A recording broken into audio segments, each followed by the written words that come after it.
우리가 믿음 생활하면서 어떤 분들은 일기를 쓰는 분들 있죠. 매일 또 이렇게 쓰는 걸 좋아하시는 분이 있고, 요즘은 뭐 성경을 이렇게 필사하는 분도 있고, 그죠? 그리고 또 이런 말씀을 암송하기 위해서 또 쓰시기도 하고, 그 여러 가지 쓰는 것들이 있는데, 과거에 비해서 지금은 거의 쓰는 일이 별로 없는 것 같습니다. 그런데 오늘 우리가 말씀을 보면 기록이 얼마나 중요한가에 대해서 알 수가 있습니다.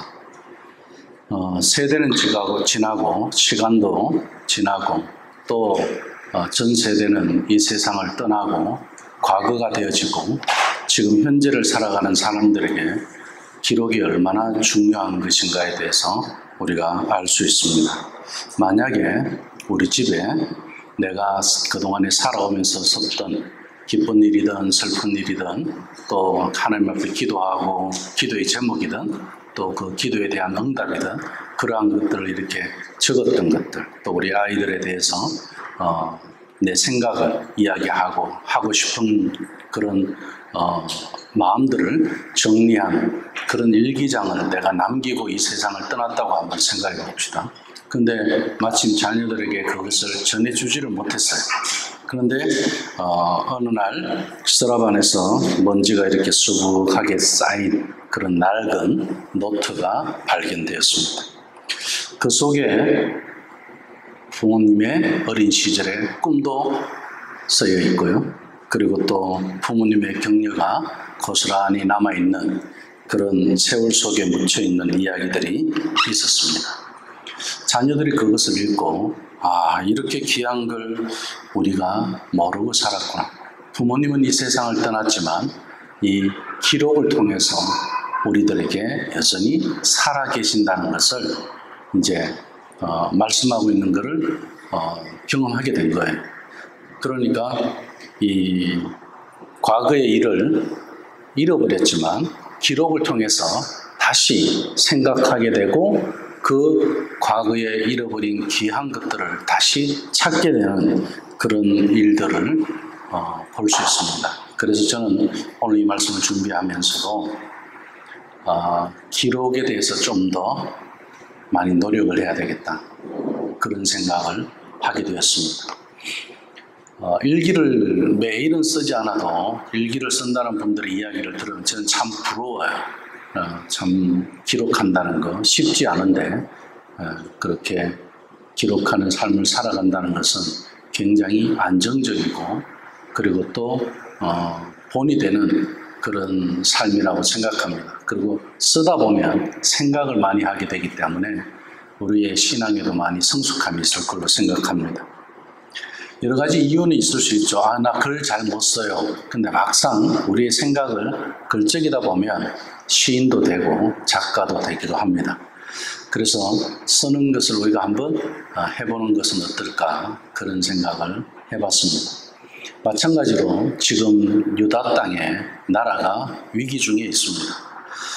아버지도 문제가 많았고 할아버지도 문제가 많았고 특히 왕의 가문이 무너지기 시작하는 그것을 우리가 오늘 보게 되죠. 요시야 왕입니다. 유다라는 나라는 여전히 존재하고 있었습니다. 그리고 또 예배도 드려지고 있었고 제사가 있었고요. 성전도 피폐한 상황이 있었지만 그래도 제사가 있을 정도로 유지도 되고 있었습니다. 그런데 사라진 것이 하나 있었습니다. 그것은 기록되어져 있는 책, 율법책이었습니다. 이것이 사라져버린 거예요. 말씀이 사라진 가운데 아버지 세대, 할아버지 세대, 그 조상들은 길을 잃은 삶을 살았다는 것을 성경을 통해서 잘 말씀해주고 있습니다. 이 요시야 왕이 이제 왕으로 등극하게 되는 것은 8살 때죠. 어린 나이입니다. 그때 얼마나 부담이 컸겠어요. 뭘 알았겠습니까? 그럼 뭔가를 결정할 수 있는 그런 의지도 약하고, 그리고 늘 사람들 앞에, 신하들 앞에 서면은 두려움이 더 컸을 겁니다. 그런 중에 이 사람들이 봤을 때 요시야를 그렇게 특별하게 보지는 않았을지 모릅니다. 왜냐하면 그 아버지 때문에, 아버지의 아문은 통치를 제대로 못했기 때문에 결국 그 짧은 시간에 오랫동안 통치를 하지 못한 것도 있지만 그 기간 동안에 1년여가 되나요? 폭정을 했어요. 폭정. 그러다 보니까 결국 살해당하게 되었고요. 그 할아버지는 유다 왕들 중에 최장기 집권을 한 사람입니다. 55년 동안 머나세라는 할아버지죠. 최장기 집권을 하는 왕인데 최고의 폭정을 한 사람이에요. 우상성 있는데도 1등하고, 그리고 유다가 하나님을 배반하는, 그 유다라는 이 나라가 하나님을 배반하는 일에도 앞장서는 그런 못난이 왕 머나세였습니다. 그러니 요시아의 아버지나 요시아의 할아버지나 여기 기록된 책, 하나님의 말씀 율법책을 잃어버린 데서 국가가 어떻게 하나님을 향하는 그 길을 잃어버리고 통치되었는지를 아버지와 할아버지를 통해서 잘 알 수 있었습니다. 그런데 이제 요시아 때에 와서 누가 이걸 기대할 수 있겠습니까? 어린 왕을 보고 그 아버지도 못했고 그 할아버지도 못했는데, 근데 우리가 중요한 포인트가 하나 있습니다. 할아버지 머나세가 비참하게 눈이 뽑히고 아시리아의 포로로 잡혀가는 일이 생기게 되죠. 그런데 그 비참한 마지막의 삶을 마감하면서 할아버지가 했던 거 하나가 있어요. 그게 뭔지 아세요? 제가 이번에 DC 컨퍼런스 할 때 두 번째 강의에 이 본문을 가지고 이야기했습니다. 머나세의 회개, 할아버지의 회개가 손자에게 어떤 영향을 미쳤느냐, 할아버지의 그 선택이 손자에게 어떤 영향을 미쳤느냐. 머나세가 마지막에 회개하게 된 거예요. 다른 왕들은 처음에 잘하다가 마지막에 하나님 앞에 배반하고 하나님의 길을 떠나는 왕들이 많았습니다. 그런데 머나세는 처음에는 죽기 전까지 포로로 잡혀가고 비참한 몸뚱아리가 되었음에도 불구하고 하나님 앞에 회개하지 않았던 그 머나세가 마지막 하나님 앞에 가기 전에 회개를 하게 됩니다. 그 회개는 손자에게 영향을 미치게 되었습니다. 자, 그러면 지금까지 우리는 엘리야와 엘리사를 통해서도 그렇고 지금 우리 7월 한 달 동안 말씀을 가지고 영향력에 대해서 계속 공부하고 또 말씀을 나누고 있습니다. 또 어떤 영향력을 이야기하죠? 선택.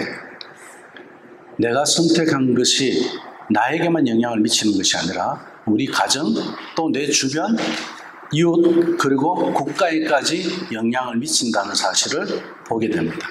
그런데 오늘 이 머나세는 결정적으로 정말 아주 중요한 그런 선택을 하게 된 거죠. 회개를 하게 된 겁니다. 그런데 그전에는 그것을 선택할 기회가 없어서 회개를 못했을까요? 회개는요, 하나님 하게 해주시는 거예요. 내가 하는 게 아니에요. 그래서 이것 또한 우리가 은혜라고 이야기하는데 하나님이 해주시기 때문에, 왜냐하면 성경에 보면요, 하나님이 아예 이스라엘 백성들이 회개를 못하도록 밀어내버리는 경우가 있습니다. 아예 백성들의 마음에 회개를 못하게, 하나님 회개를 기뻐하시잖아요. 그런데 아예 회개를 하지 못하도록 마음을 밀어내버려요. 이스라엘 역사에서 이런 일이 있었거든요. 그럼 회개도 내 마음대로 하고 싶어서 선택하고 하고 싶지 않아서 내가 안 할 수 있는 그런 게 아니라는 거, 그것을 우리는 성경을 통해서도 알 수 있습니다. 하나님이 하시는, 그럼 머나세의 회개를 통해서 하나님은 요시아를 본 겁니다. 손자를 본 거예요. 이러한 하나님의 놀라우신 은혜 안에서 요시아가 어린 나이지만 8살이 되어서 왕이 되었지 않습니까? 요시아에게는 믿음의 유산이라고는 이 한 줌도 없었습니다. 그런 요시아가 18년이 흐른 어느 날, 그러니까 26세가 되었나요? 8세 왕이 되고 18년이 지났으니까 성전 창고에서, 성전 왕궁이 아니에요. 성전 창고에서 아주 먼지가 쌓여 있는 그런 책을 하나, 율법 책을 하나 발견을 한 겁니다. hil기야라는 선지자가. 그런데 그 선지자가 왕의 서기관인 사반에게 이 책을 읽어 보니까 율법책이거든요. 그 이제 왕의 신하에게 이제 전해준 거죠. 그래 이 서기관이 왕에게 이 책을 가지고 가서 읽어 내려가기 시작합니다. 그때 성령님께서 놀랍도록 역사하셔요. 자, 첫 번째 우리는 기록이 얼마나 중요한가에 대해서 잠깐 이야기했습니다. 두 번째는 읽어 내려가는 것이 얼마나 중요한가를 우리가 알 수 있습니다. 오늘 이 서기관 사반이 성경을 그냥 읽어 내려가기 시작했어요. 근데 하나님께서 어떻게 하셨냐면 요시야 왕의 그 심장을 그냥 두게 안 했어요. 뛰게 했어요. 움직이게 했어요.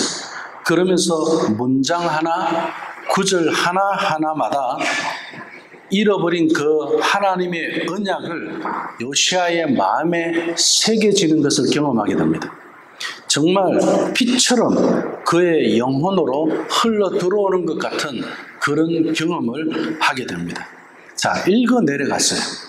하나님의 말씀은 살아있는 말씀인 줄로 믿습니다. 그리고 우리의 심장을 움직이고 우리의 생각을 움직이고 우리의 모든 미래까지도 앞으로 되어질 일까지도 움직이는 것은 하나님의 말씀입니다. 아버지와 할아버지가 하나님의 말씀이 없음으로 해서 길을 잃었지만 이제 요시야는 하나님의 말씀을 통해서 길을 찾기 시작하는 겁니다. 우리가 인생을 살면서 나는 이렇게 해서 돈이 없어서, 아니면 내가 배우지 못해서, 아니면 내가 살아온 게 이래서 내 미래가 불확실해, 어떤 환경을 가지고 탓할 수 있습니다. 그러나 그것은 길이 아니에요. 거기에서는 하나님을 못 만나요. 하나님의 말씀에서 길을 찾아야 돼요. 그래야 우리 미래의 길이 분명해집니다. 그래서 오늘 이 왕은 어떤 일을 하게 됩니까? 옷을 찢으며 통곡을 하기 시작했습니다. 26살의 청년 요시야는 하나님의 말씀을 읽어 내려가는 것을 들으면서 자기의 옷을 찢기 시작합니다. 그리고 하나님 앞에 통곡하기 시작했습니다. 성전 벽의 금장식은 지금 엉망이 되었죠. 아시리아가 침범하면서, 그죠? 그리고 이제는 이 남유다도 이제 그 국가의 운명이 촛불, 바람 앞에 등불, 그죠? 촛불, 이 풍전등화에. 그래서 국가의 운명이 이제는 얼마 남지 않은 그런 상황이에요. 그런 중에도 하나님께서는 어떻게 역사하십니까? 요시야라는 이 왕을 통해서 하나님의 말씀을 백성들에게 듣게 하기 시작합니다. 그래서 요시야가 옷을 찢고 통곡하면서 백성들을 모으기 시작합니다. 선지자도 와라, 제사장들도 와라. 놀라운 사실을 우리가 발견하게 됐다. 어린아이들도 와라, 노인들도 와라. 그리고 지위가 높고 낮은가 할 것 없이 모든 백성들, 나라 공동체가 이제는 어떻게 해요? 하나님 앞에 회개하고 통곡할 수 있도록 이제 하나님의 말씀을 그들에게 들려주기 시작합니다. 요시야의 종교 개혁이라고 이야기합니다. 저는 어제 한국에서 D6 커리큘럼을 가지고 스터디하는 목사님들 중에 챗GPT에서, 요즘 챗GPT가 참 재밌는 이야기들을 가끔 우리들을 웃게 하는 게 있는데, 이제 요시야가 정규개혁을 했잖아요. 그래서 이제 우리 프로테스탄트, 우리 이제 기독교 이 루터나 칼빈의 종교개혁 이야기하고, 그리고 이제 지금 D6 이야기를 같이 연결을 시켰더라고요. 한국의 목사님 한 분이.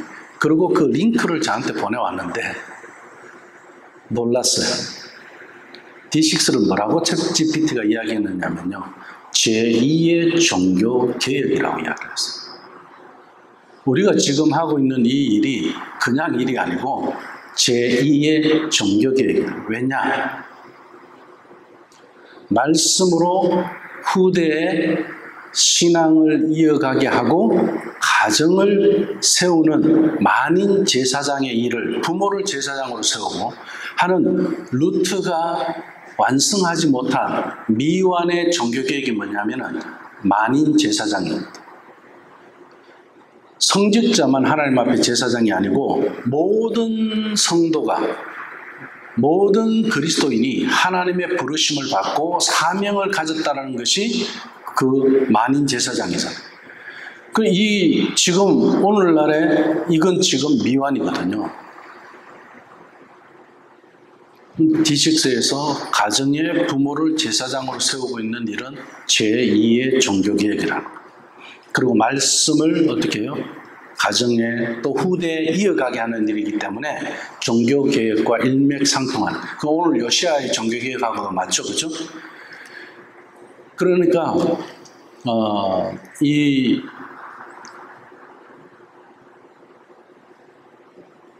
조금 챗GPT 이야기지만 좀 새롭게 다가왔어요.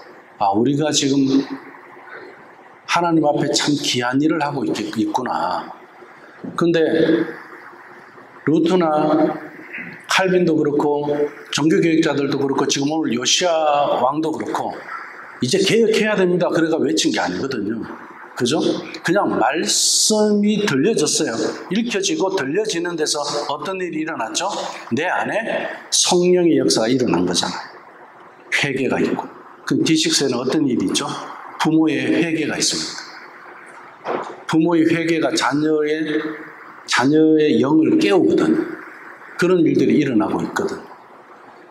일맥상통하는 거예요.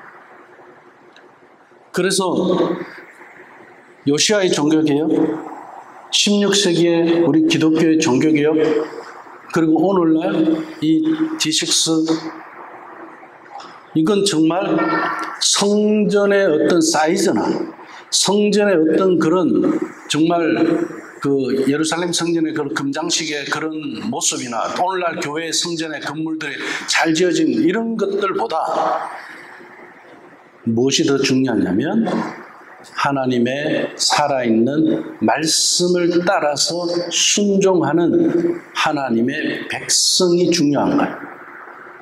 그래서 무너진 하나님의 약속이 더 크게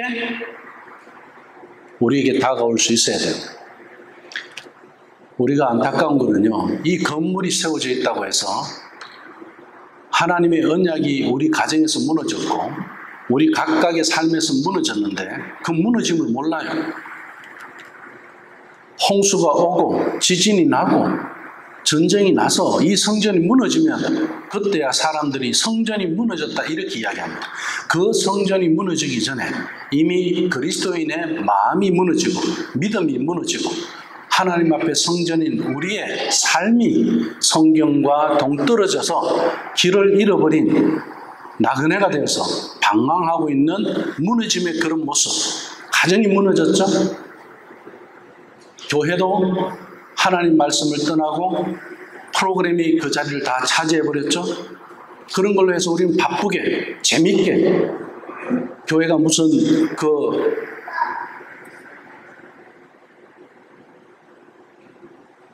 그걸 뭐라고 그러죠? 오락 프로그램 TV에 연예인들 나와서 하는 그런 거 하는 것도 아니고, 그죠? 그래서 오늘날 교회도 보면요, 우리 다니엘 기도회 이런 거 하잖아요. 그럼 전부 유명한 연예인들 다 나와서 간증해요.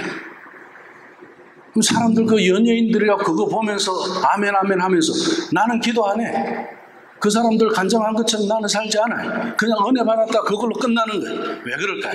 내 안에 말씀이 없기 때문에 무너져 버린 거예요. 그래서 무엇인가 바람이 한번 확 와서 나를 그냥 쳐버리면은 아무 그것도 아닌 나를 넘어뜨릴 수도 없는 그런 미세한 바람임에도 불구하고 하나님의 말씀이 없는 사람은 그냥 훅 하고 날아갈 수밖에 없는 거예요. 교회를 20년 다녀도 30년 다녀도 마찬가지고. 그리고 요시아는 이 일을 통해서 종교개혁을 한 왕이라고 그렇게 우리가 이야기를 합니다. 후대가 우리 예천교 식구들을 봤을 때, 그리고 우리 부모들을 봤을 때, 저들이 종교개혁을 한 세대라고 그렇게 이야기한다면 우리는 하나님 앞에 제대로 살다가 간 사람들이라고 볼 수 있습니다. 루트만 종교개혁자가 아니에요. 칼빈만 종교개혁자가 아니에요. 요시야 왕만 종교개혁자가 아니에요. 오늘 지금 우리에게 이 사명과 이 도전과 이 하나님의 뜻을 우리에게 밝히 보여주신 이 은혜 안에서 우리는 종교개혁자가 되어야 합니다. 그것을 보여주고 있는 거예요. 그냥 교회 다니는 거 아니라는 거예요. 그냥 무너지는 신앙 아니라는 겁니다. 그래서 오늘 말씀을 통해서 우리가 결심할 것이 있다면 요시아하고 똑같은 거예요. 요시아는 이 책대로 제가 먼저 살겠습니다. 그리고 이 백성을 이 책대로, 이 율법책대로 이 백성을 살려내겠습니다. 그거였어요. 그러니 우리가 그런 가정을 경험해보고 그런 교회를 경험해보면 어떤 마음이 들죠? 우리도 한 가정을 세우는 일에 어떻게든 그 가정을 두고 기도하게 된 거예요. 지금 불안전하고 불확실하고 미완이고 그리고 아직 하나님 앞에서는 무너져 있는 가정 같아 보인다 할지라도 우리가 그러한 가정들을 세워가는 일에 있어서는 어떻게 해요? 생명을 걸어야 되는 거예요. 그것이 우리에게 주어진 사명이에요. 왜? 한 가정 세워진 데서 그 가정을 우리가 경험해 봤기 때문에 그런 거예요. 우리 가정 안에서도 그것을 보고 있기 때문에 그런 거예요. 그리고 예천교회 안에서도 우리는 그것을 보고 있기 때문에 그런 겁니다. 그래서 한 가정이 세워지는 그 일은 그냥 그렇게 쉽게 되는 것이 아니더라. 알아요. 거기에 많은 눈물이 있고 부모의 회개 없이는 될 수가 없고 그리고 거기에는 우리가 어떻게 해요? 기록이 필요하더라는 거예요. 지금의 내 생각을 기록하고 후대의 이 기록을 통해서 깨워야 할 그러한 일들이 우리에게 필요하다는 거예요. 그리고 요시아의 그 개혁처럼 우리 안에도 이런 개혁들이 일어나야 하는 것은 제가 한국 가서 보면 그래요. 목사님들이 목회일로 바쁘다 보니까 진짜 내 가정, 내 식구 돌보는 일에는 뒷전으로 한 사람들이 많아요. 저는 이해는 가죠. 저도 그런 사람 중에 한 사람이었으니까. 왜요? 바쁘니까. 교회 일, 성도들 돌보는 거 그게 목회니까. 그게 우선순위니까.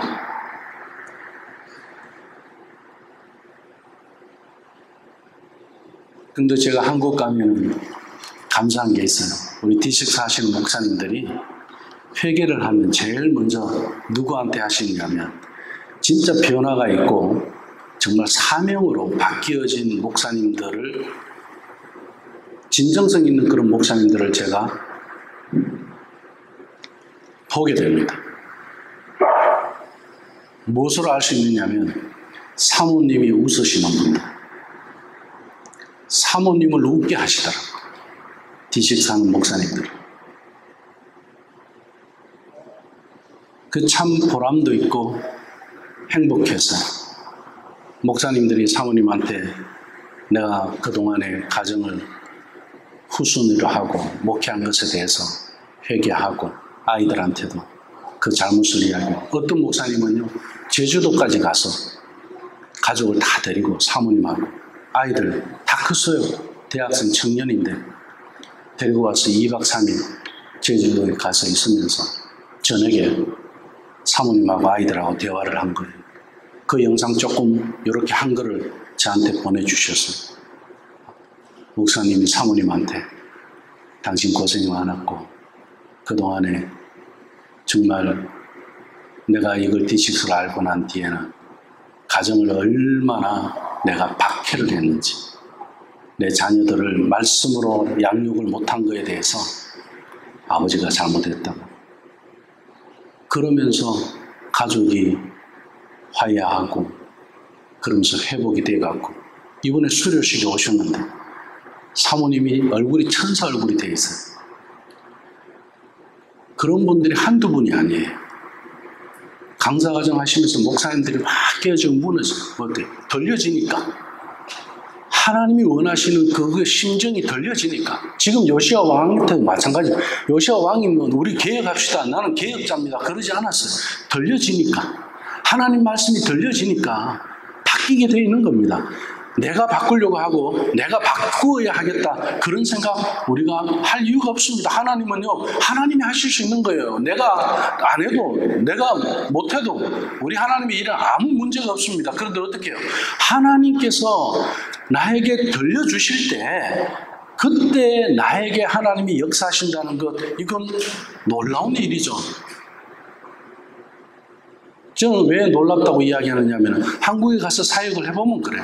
목사님들이요, 이 D6 이야기 했다고 다 뒤집어지고 다 회개하나요? 아니에요. 소수는 많지 않습니다. 개혁은 한 사람이 하는 거예요. 한 교회만 해도 되는 거예요. 한 가정만 해도 되는 거예요. 나로부터 시작하면 되는 겁니다.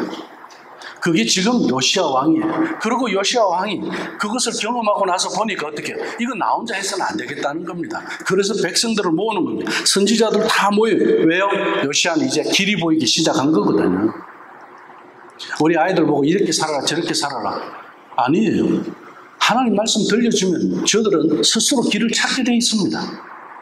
부모가 그 길을 찾아주려고 하지 마세요. 하나님 말씀이 들려지면 저들은 올바른 길을 찾게 되어 있습니다. 잘못된 길을 가다가도 돌아오게 되어 있고요.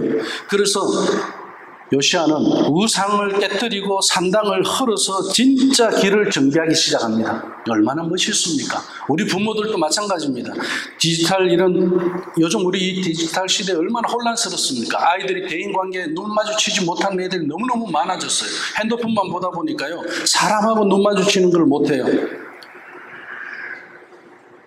말씀으로 하루의 방향을 딱 정하고 아이들이 하나님의 말씀을 딱 듣고 마음에 그걸 딱 새겨서 오늘 하루 든든하게 한번 살아내는 거. 그런 우리 자녀를 보는 거예요. 그리고 또 요시야 시대는 이제는 무너진 정체성도 다시 회복하기 시작합니다. 유월절을 다시 지켜서 하나님의 백성인 것을 담대하게 선언하죠. 정체성이 중요하죠. 이번에 제가 한국 다녀와서 여기 어떤 교회 목사님을 잠깐 만났는데 그 목사님이 여기 토론토에 다니엘 기도회 그거 주 역할을 하신 분이에요. 저보고 그런 이야기 하시더라고요.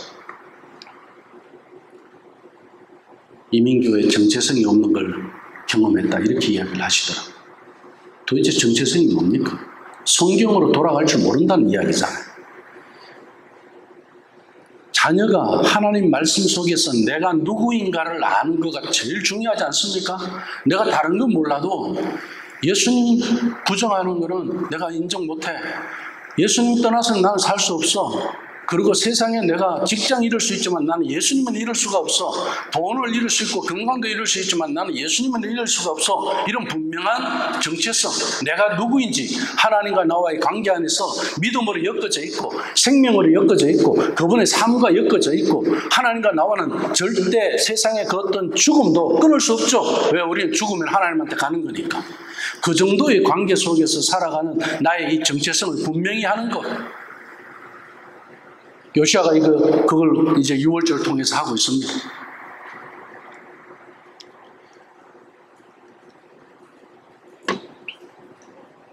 오늘 요시야를 통해서 우리가 세 가지 변화를 발견하게 됐습니다.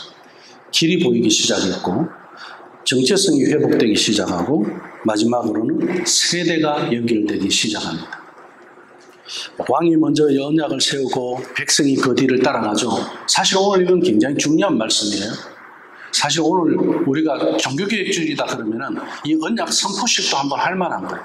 우리 가정을, 언약 가정을 하나님 앞에서 우리가 지금 우리 예수교회 표어가 뭐예요? 언약 가정과 언약 자녀를 이어가는 예수천이잖아요. 이게 오늘 이 말씀의 핵심이에요. 세대를 연결하는 일들이 일어나기 시작합니다. 요시야 시대에. 그리고 또 이 요시야 시대의 세대를 연결해가는 이것이요, 나라가 망할 때 엄청난 역할을 감당합니다.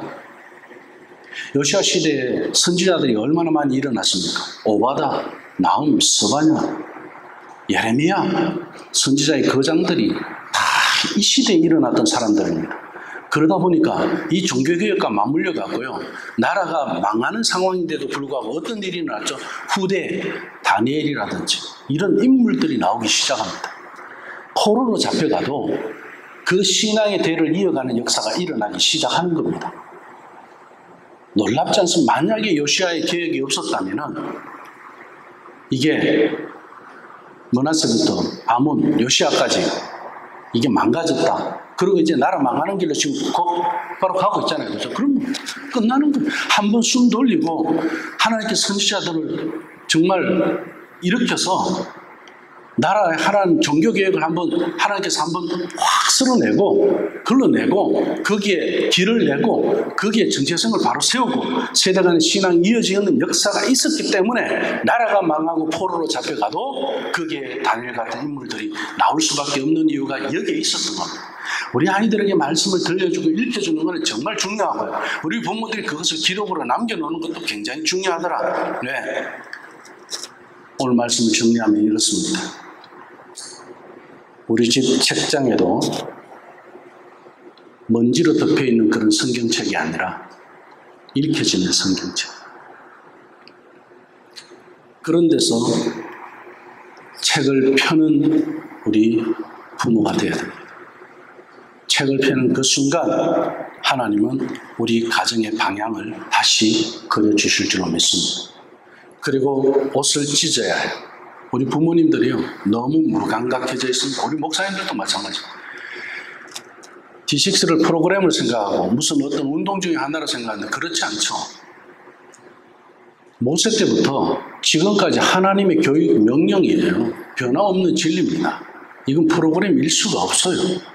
시대마다 역사마다 신앙이 이렇게 므낫세 때 시대처럼 아몬 시대처럼 무너지는 시대가 오잖아요. 그러면 반드시 하나님께서는 어떻게 하셔요? 하나님의 말씀을 통해서 다시 개혁을 하게 하십니다. 요시아와 같은 인물을 통해서. 지금도 우리 시대가 개혁이 필요한 시대 아닙니까? 옷을 찢어야 하는 거예요. 요시아처럼 회개를 두려워하지 마시고 이제 그가 말씀이 그 안에 들어왔을 때 하나님이 회개하게 하시는 것, 이걸 경험해야 되는 거예요. 내가 회개해야 되느냐 말아야 되느냐 선택의 문제가 아니에요. 요시아가 그랬다면 아마 못했을 겁니다. 부모의 그런 작은 눈물이 우리 자녀의 큰 회심이 됩니다. 중요합니다. 필요합니다. 하지만 우리가 하고 싶다고 되지 않더라. 하나님이 하게 하셔요. 그때 우리가 아셔야 돼요. 아, 하나님 우리 가정 정말 사랑하시구나. 이렇게 나에게 회개할 수 있는 은혜를 주셨구나.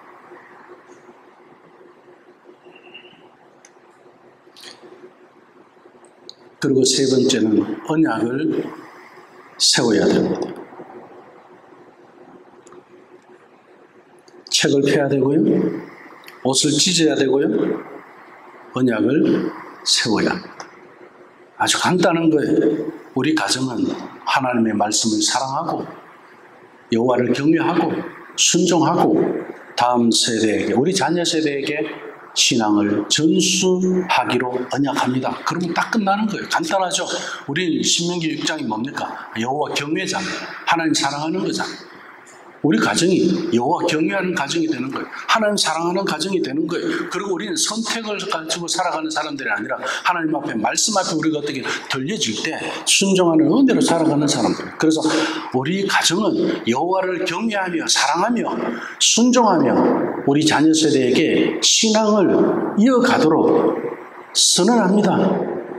이것이 요시아의 개혁에 선언하고 오늘 우리에게 주시는 이 말씀을 통해서 요시아의 그 개혁이 오늘 우리의 개혁 선언이 되어야 된다는 겁니다.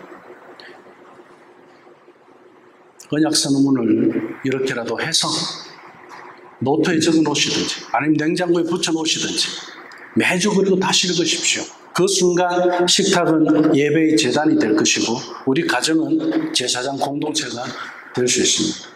우리 가정은 예배로 미친 가정이 돼야 돼요.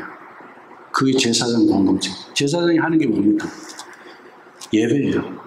예배라는 우리가 오늘 이 순서처럼 그렇게 예배 생각 안 하셔도 됩니다. 말씀을 낭송하는 것도 예배고요. 그렇죠? 저녁에 주무시기 전에 무릎 꿇고 하나님 앞에 기도할 수 있다면 그것도 예배고요. 아침에 일어나서 하나님 찬양하고 그것도 예배고, 식탁에 앉아서 하나님 말씀, 오늘 우리에게 주시는 말씀을 들려질 때 그것도 예배고,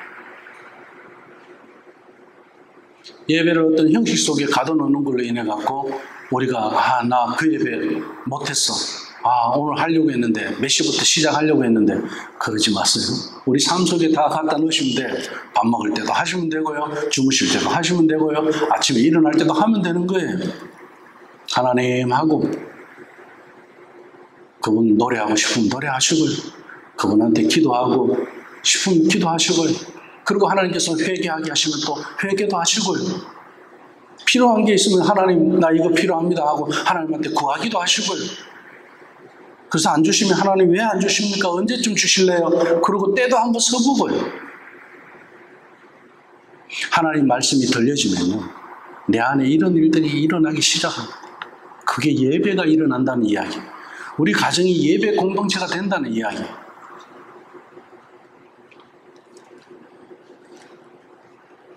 오늘날 교회는 루터가 이렇게 선포한 만인 제사장의 그 불씨가 미완성의 종교개혁으로 남아 있습니다. 이제 우리는 이 미완의 종교개혁을 완성하기 위해서 오늘 세 가지 행동, 말씀을 펴고 옷을 찢고 언약을 세우는 이 일이 우리 가정에서 반복될 때 놀라운 변화가 일어나기 시작할 겁니다. 우리의 거실은 더 이상 밥만 먹는 그런 생활 공간이 아니라 교회보다 먼저 뜨거워지는 그런 영적 재단이 될 것입니다. 우리 가정의 식탁을 회개하셔야 돼요. 밥만 먹는 공간이 되면 안 돼요. 이제 이 작은 불씨 하나가 우리의 식탁에서 타오를 때, 책을 펴는 그 손끝에서, 내가 옷을 찢는 그 회개의 눈물에서, 언약을 붙잡는 그 선언에서 제2의 종교개혁을 우리 가정에서부터 겸손하게 순종해 가시기를 주님의 이름으로 축원합니다. 기도하겠습니다.